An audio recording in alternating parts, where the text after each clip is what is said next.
ಮಾನ್ಯ ಕುಮಾರಸ್ವಾಮಿಯವರು ಈ ರಾಜ್ಯದಲ್ಲಿ ಮುಖ್ಯಮಂತ್ರಿ ಆಗಿದ್ದಂಥವರು,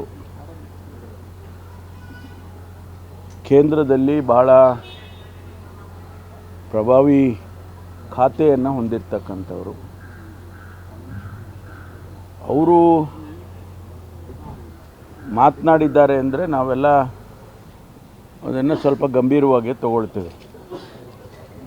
60% ಕಮಿಷನ್ ತಗೊಳ್ತಾ ಇದ್ದಾರೆ ಸರ್ಕಾರದಲ್ಲಿ ಅನ್ನೋ ಮಾತನ್ನೇನು ಅವ್ರು ಆಡಿದ್ದಾರೆ. ಅದು ಮುಖ್ಯಮಂತ್ರಿಗಳಾಗಲೇ ಈಗ ಅದನ್ನು ಡಿನೈ ಮಾಡಿದ್ದಾರೆ. ಮತ್ತು ನೀವು ಏನು ಹೇಳ್ತಾ ಇದ್ದೀರಾ ಅದಕ್ಕೆ ಪುರಾವೆಗಳಿದ್ದರೆ ಕೊಡಿ ಅಂತ ಹೇಳಿದ್ದಾರೆ. ನಾನು ಕೂಡ ಮಾನ್ಯ ಕುಮಾರಸ್ವಾಮಿಯವ್ರಿಗೆ ಕೇಳೋದೇನು ಅಂದರೆ, ನಿಮ್ಮ ಹತ್ರ ಡಾಕ್ಯುಮೆಂಟ್ಸ್ ಇದ್ದರೆ ಅದನ್ನು ಕೊಡಿ. ಯಾರು ತೊಗೊಂಡಿದ್ದಾರೆ, ಯಾರು 60% ಕಮಿಷನ್ ತಗೊಂಡಿದ್ದಾರೆ ಅದನ್ನು ಎಕ್ಸಾಮಿನ್ ಮಾಡಿಸೋಣ, ತನಿಖೆ ಮಾಡಿಸೋಣ. ಮತ್ತು ಅವ್ರು ಯಾರು ತೊಗೊಂಡಿದ್ದಾರೆ ಒಂದು ವೇಳೆ ಪ್ರೂವ್ ಆದರೆ ಅವ್ರ ಮೇಲೆ ಕ್ರಮನೂ ತಗೊಳ್ಳೋಣ. ಸುಮ್ಮನೆ ಗಾಳಿನಲ್ಲಿ ಗುಂಡು ಹೊಡೆಯೋದು ಬೇಡ. ನಿಮ್ಮ ಹತ್ರ ಡೆಫಿನೆಟ್ಟು ಪ್ರೂಫ್ ಇದ್ದರೆ ಅದನ್ನು ಕೊಡಿ. ಅಲ್ಲ, ಈಗ ಕೆಂಪಣ್ಣವರು ನಾವು ಯಾರೂ ಹೇಳಲಿಲ್ಲ. ಮೊದಲು ಕೆಂಪಣ್ಣವ್ರು ಹೇಳಿದ ಮೇಲೆ, ಪ್ರಧಾನಮಂತ್ರಿಗಳಿಗೆ ಅವರು ಪತ್ರ ಬರೆದ ಮೇಲೆ, ಸ್ಪೆಸಿಫಿಕ್ ಕೇಸಸ್ಗಳು ಹೇಳಿದ ಮೇಲೆ ನಾವು ಅದನ್ನು ಸಾರ್ವಜನಿಕವಾಗಿ ಮಾತನಾಡೋದಕ್ಕೆ ಶುರು ಮಾಡಿದೆವು. ಆ ರೀತಿ ನಿಮ್ಮ ಹತ್ರ ಏನಾದರೂ ಇದ್ದರೆ ಅದನ್ನು ಸ್ಪೆಸಿಫಿಕ್ಕಾಗಿ ಹೇಳ್ಬೋದಲ್ಲ.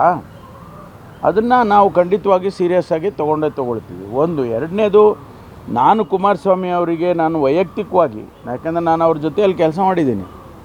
ಅವರು CM ಇದ್ದರು, ನಾನು ಡೆಪ್ಟಿ CM ಇದ್ದೆ ಕೋಲಿಷನ್ನಲ್ಲಿ. ನಾನು ಅವರಿಗೆ ಮನವಿ ಮಾಡೋದೇನಪ್ಪ ಅಂತ ಹೇಳಿದ್ರೆ, ರಾಜ್ಯಕ್ಕೆ ಯಾವುದಾದ್ರೂ ಒಂದು ದೊಡ್ಡ ಕೈಗಾರಿಕೆಯನ್ನು ತಗೊಂಡು ಬನ್ನಿ. ನೀವು ಕೈಗಾರಿಕಾ ಸಚಿವರು ಹೌದು, ಮತ್ತು ಏನಿದು ಮೈನಿಂಗ್ ಇದೇನದು ಸ್ಟೀಲ್ ಮಂತ್ರಿ ಕೂಡ ಹೌದು. ಹಾಗಾಗಿ ನೀವು ಇಲ್ಲ ಸ್ಟೀಲ್ ಫ್ಯಾಕ್ಟ್ರಿ ತರ್ತೀರಾ, ಇಲ್ಲ ನೀವು ದೊಡ್ಡ ಯಾವುದಾದ್ರೂ ಒಂದು ದೊಡ್ಡ ಫ್ಯಾಕ್ಟ್ರಿಯನ್ನು ತರ್ತೀರಾ. ನಿಮ್ಮ ಪ್ರಭಾವವನ್ನು ಅಲ್ಲಿ ಬಳಸಿ ಕೇಂದ್ರದಲ್ಲಿ ಪ್ರಧಾನಮಂತ್ರಿಗಳಿಗಾಗ್ಬೋದು ಅಥವಾ ಬೇರೆ ಯಾರಿಗಾದರೂ ಆಗ್ಬೋದು, ನೀವು ತಗೊಂಡು ಬಂದರೆ ನಿಮ್ಮ ಹೆಸರು ಶಾಶ್ವತವಾಗಿ ಕರ್ನಾಟಕದಲ್ಲಿ ಉಳಿಯುತ್ತೆ. ಜೊತೆಗೆ ನಮ್ಮ ಏನು ಪೂರ್ವಜರು ಮಾಡಿದ್ದು, ವಿಶ್ವೇಶ್ವರಯ್ಯನವರು ಸ್ಥಾಪನೆ ಮಾಡೋ ಮಹಾರಾಜರಿಂದ ಪ್ರಭಾವಗೊಂಡು ಅವರು ಮಾಡಿದ್ದಂಥ ಭದ್ರಾವತಿ ಸ್ಟೀಲ್ಸ್ ಏನಿದೆ ಸೊರಗ್ತಾ ಇದೆ. ಇವತ್ತು ಅಲ್ಲಿ ಜನರಿಗೆ ಭಾಳ ಜನನ ಅವರು ತೆಗೆದುಹಾಕಿದರು. ಆ ಫ್ಯಾಕ್ಟ್ರಿ ಮುಚ್ಚುವಂಥ ಸ್ಥಿತಿಯಲ್ಲಿದೆ. ಅದು ಪರ್ಮನೆಂಟಾಗಿ. ಅಂಥದ್ದನ್ನು ನೀವು ಏನಾದರೂ ಮಾಡಿ ಅದನ್ನು ರೆಜುವಿನೇಟ್ ಮಾಡಿ, ಸಾವಿರಾರು ಜನರಿಗೆ ಕೆಲಸ ಕೊಡೋಂಗೆ ಮಾಡಿ, ಮತ್ತು ಬೇರೆ ಬೇರೆ ಹೊಸ ವಿಚಾರಗಳಿದ್ದಾವೆ. ಏನು ಹಿಂದಿನ ಏನೋ ಸ್ಟೀಲ್ ಮ್ಯಾನುಫ್ಯಾಕ್ಚರಿಂಗ್ ಆಗಬೇಕು ಅಂತಿತ್ತಲ್ಲ, ಅದೇ ಇರಬೇಕು ಅಂತೇನಿಲ್ಲ. ಬೇಕಾದಲ್ಲಿ ಈಗ ನಮ್ಮಲ್ಲಿ ಮಿಟ್ಟಲ್ ಅಂತ ಇದ್ದಾರೆ, ಲಕ್ಷ್ಮಿ ಮಿಟ್ಟಲ್ ಅಂತ ಇದ್ದಾರೆ. ಅವರೆಲ್ಲ ದೊಡ್ಡ ಇಂಟರ್ನ್ಯಾಷನಲ್ ಲೆವೆಲ್ಲಿಗೆ ಹೋಗ್ಬಿಟ್ರು. ರಷ್ಯಾದಲ್ಲೆಲ್ಲ ಸ್ಟೀಲ್ ಫ್ಯಾಕ್ಟ್ರಿಗಳನ್ನು ಕೊಂಡ್ಕೊಂಡು ನಡೆಸ್ತಾ ಇದ್ದಾರೆ. ಆ ರೀತಿ ನೀವು ಅವ್ರನ್ನೆಲ್ಲ ಕರ್ಕೊಂಡು ಬಂದು ಕರ್ನಾಟಕದಲ್ಲಿ ನೀವು ಒಂದು ಎಸ್ಟಾಬ್ಲಿಷ್ಮೆಂಟ್ ಮಾಡಿದರೆ ಒಳ್ಳೆಯದು. ಅದನ್ನು ನಾನು ವೈಯಕ್ತಿಕವಾಗಿ ಅವರಿಗೆ ಅದ್ರ ಬಗ್ಗೆ ಹೆಚ್ಚು ಗಮನ ಹರಿಸಿದ್ರೆ ಭಾಳ ಒಳ್ಳೆಯದು. ಸುಮ್ಮನೆ ರಾಜಕೀಯ ಆರೋಪ ಮಾಡ್ತಾ ಇದ್ದಾರೆ, ಪುರಾವೆ ಇಲ್ಲ ಅಂತಿದ್ದಾರೆ ಸರ್. ನನಗೆ ಹಂಗೆ ಅನಿಸುತ್ತೆ. ರಾಜಕೀಯ ಆರೋಪನೇ, ಮತ್ತು ಬೇರೆ ಏನೂ ಇಲ್ಲ. ಇದ್ದರೆ ಹೇಳ್ಬೋದಲ್ಲ, ಇದ್ದರೆ ಹೇಳಿ. ಅವ್ರು ಯಾವಾಗಲೂ ಹೇಳ್ತಾ ಇರ್ತಾರೆ, ನನ್ನ ಹತ್ರ ದಾಖಲೆ ಇದೆ. ಅದನ್ನು ಹೇಳಿದರೆ ಒಳ್ಳೆಯದು. It will help us. ನಮಗೂ ಸಹಾಯ ಮಾಡ್ದಂಗೆ ಆಗ್ತದೆ.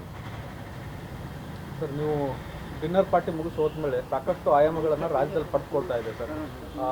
ಮುಂದೆ ಅಧಿಕಾರ ಹಂಚಿಕೆ ವಿಚಾರವಾಗಿ ಕೂಡ ಒಂದಷ್ಟು ತಿರುವುಗಳನ್ನು ಪಡೆದುಕೊಳ್ತಾ ಇದೆ ಸರ್. ನೋಡಿ, ನಾವು ಅವತ್ತು ಡಿನ್ನರ್ ಪಾರ್ಟಿ ಅಂತಂದರೆ ಹೊಸ ವರ್ಷದಲ್ಲಿ ನಾವೊಂದಿಷ್ಟು ವಿಚಾರಗಳನ್ನು ನಮ್ಮ ಆಂತರಿಕವಾಗಿ ಮಾತಾಡುವಂಥದ್ದಿತ್ತು ಅಂದ್ಕೊಂಡು ಕರೆದ್ರು. ಮುಖ್ಯಮಂತ್ರಿಗಳಿಗೂ ಕೂಡ ಅವರು ಆಹ್ವಾನ ಮಾಡಿದರು. ಮುಖ್ಯಮಂತ್ರಿಗಳು ಕ್ಯಾಬಿನೆಟಲ್ಲಿ ಆಯ್ತಪ್ಪ ಊಟ ಹಾಕೋದಾದರೆ ನಾನು ಬರ್ತೀನಿ ನಡೆಯ ಅಂದರು. ಸೊ ಬಂದರು, ಊಟ ಮಾಡಿದ್ವಿ. ಯಾವುದೇ ರಾಜಕೀಯಗಳನ್ನು ನಾವು ಅಂದರೆ ಮುಂದೆ ಹಿಂಗೆ ಇದೆಲ್ಲ ಏನು ಚರ್ಚೆ ಮಾಡಲಿಲ್ಲ. ಅದನ್ನು ಬೇರೆ ಬೇರೆ ಅರ್ಥೈಸೋದು ಏನು ಅವಶ್ಯಕತೆ ಇಲ್ಲ ಅಂತ ನನಗೆ ಅನಿಸುತ್ತೆ. ನಾಳೆ ಪಾರ್ಟಿ ಇಲ್ಲ, ಡಿನ್ನರ್ ಪಾರ್ಟಿ ಇಲ್ಲ. ನಾವು ಮುಂದಿನ ದಿನಗಳಲ್ಲಿ SC ST ಸಮಾವೇಶ ಮಾಡಬೇಕು ಅಂತ ಉದ್ದೇಶ ಇಟ್ಕೊಂಡಿದ್ದೇವೆ.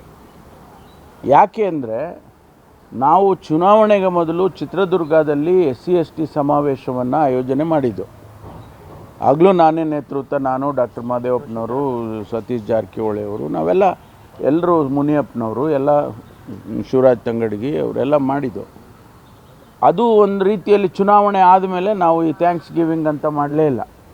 ಅಧಿಕಾರ ಬಂತು, ಅಧಿಕಾರ ಆದಮೇಲೆ ಎಲ್ಲ ನೀವು ಕೂತ್ಬಿಟ್ರಿ ಅಧಿಕಾರದಲ್ಲಿ ಅಂತ ಭಾಳ ದಿನದಿಂದ ಒಂದು ಆ ರೀತಿ ಮಾತುಗಳು ಬರ್ತಾಯಿತ್ತು. ಅದಕ್ಕೆ ನಾವು ಅಂದ್ಕೊಂಡು ಆಯ್ತಪ್ಪ, ಈಗ ಮಧ್ಯದಲ್ಲಿ ನಮಗೆ ಗ್ಯಾಪೇ ಸಿಗ್ತಾ ಇರಲಿಲ್ಲ. ಇಲ್ಲ ಸದನ ನಡೆಯೋದು, ಅಧಿವೇಶನ ಬರ್ತಾಯಿತ್ತು, ಅಥವಾ ಇಲ್ಲ ಯಾವುದೋ ಚುನಾವಣೆ ಬರ್ತಾಯಿತ್ತು, ಹೀಗೆಲ್ಲ ಆಗ್ತಿತ್ತು. ಅದಕ್ಕೆ ನಾವು ನಾಳೆ ಎಲ್ಲ MLAಗಳನ್ನ SC ST ಸಮುದಾಯದ MLAಗಳು, XMLAಗಳು ಮತ್ತು ಅದಕ್ಕೆ ಸಂಬಂಧಪಟ್ಟಂಥ Pradesh Congress, it's going to be a party function.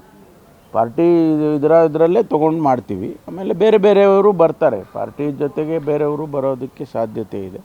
ಅದು ನಾಳೆ ಪೂರ್ವಭಾವಿ ಸಭೆಯನ್ನು ಕರೆದಿದ್ದೇವೆ.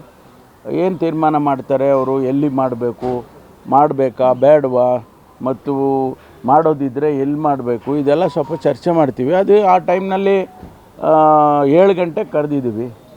7 ಗಂಟೆ ಅಂದರೆ ಮುಗಿಯೋದು 1-2 ಗಂಟೆ ಆದರೂ ಚರ್ಚೆ ಆಗುತ್ತೆ. ಆದಮೇಲೆ ಊಟ ಮಾಡಬೇಕಲ್ಲ, ಎಲ್ಲೋ ಒಂದು ಕಡೆ ಊಟ ಮಾಡಬೇಕು. ಅದಕ್ಕೆ ಅಲ್ಲೇ ಮಾಡ್ರಪ್ಪ ಅಂತ ಊಟಕ್ಕೆ ಏರ್ಪಾಟ್ ಮಾಡಿದ್ದೀವಿ. ಬೇರೆ ಸಚಿವರಿಗೆ ಆಹ್ವಾನ ಇದೆ?